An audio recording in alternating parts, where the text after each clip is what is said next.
Linen خدا کے حضور میں۔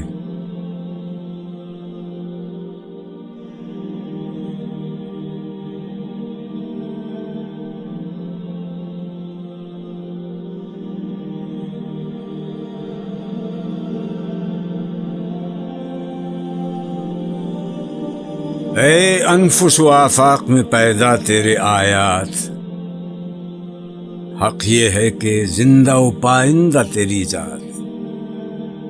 میں کیسے سمجھتا کہ تو ہے یا کہ نہیں ہے؟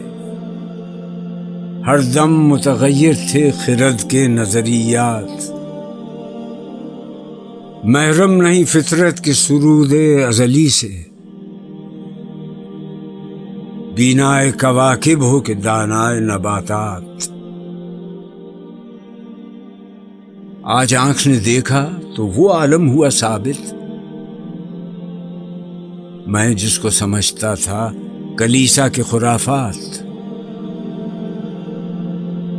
ہم بندے شب و روز میں جکڑے ہوئے بندے، تو خالق آثار و نگارندہ آنات۔ ایک بات اگر مجھ کو اجازت ہو تو پوچھوں، حل کر نہ سکے جس کو حکیموں کے مقالات؟ جب تک میں جیا خیمہ افلاک کے نیچے، کانٹے کی طرح دل میں کھٹکتی رہی یہ بات، گفتار کے اسلوب پہ قابو نہیں رہتا جب روح کے اندر متلاطم ہوں خیالات۔ وہ کون سا آدم ہے کہ تو جس کا ہے معبود؟ وہ آدم خاکی کہ جو ہے زیر سماوات؟ مشرق کے خداوند سفیدان فرنگی، مغرب کے خداوند درخشندہ فلزات۔ یورپ میں بہت روشنی علم و ہنر ہے، حق یہ ہے کہ بے چشمہ حیواں ہے یہ ظلمات۔ رعنائی تعمیر میں، رونق میں، صفا میں، گرجوں سے کہیں بڑھ کے ہیں بنکوں کی عمارات۔ ظاہر میں تجارت ہے، حقیقت میں جوا ہے، سود ایک کا لاکھوں کے لیے مرگ مفاجات۔ یہ علم، یہ حکمت، یہ تدبر، یہ حکومت، پیتے ہیں لہو، دیتے ہیں تعلیم مساوات۔ بیکاری و عریانی و میخاری و افلاس، کیا کم ہے فرنگی مدنیت کے فتوحات؟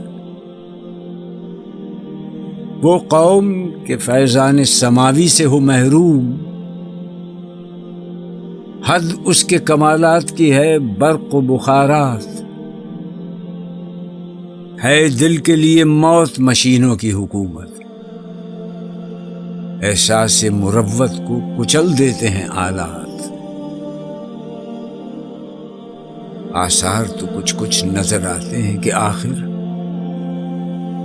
تدبیر کو تقدیر کے شاطر نے کیا مات۔ میں خانے کی بنیاد میں آیا ہے تزلزل، بیٹھے ہیں اسی فکر میں پیران خرابات۔ چہروں پہ جو سرخی نظر آتی ہے سر شام، یا غازہ ہے یا ساغر و مینا کی کرامات۔ تو قادر و عادل ہے مگر تیرے جہاں میں ہیں تلخ بہت بندہ مزدور کے اوقات۔ کب ڈوبے گا سرمایہ پرستی کا سفینہ؟ دنیا ہے تیری منتظر روز مکافات۔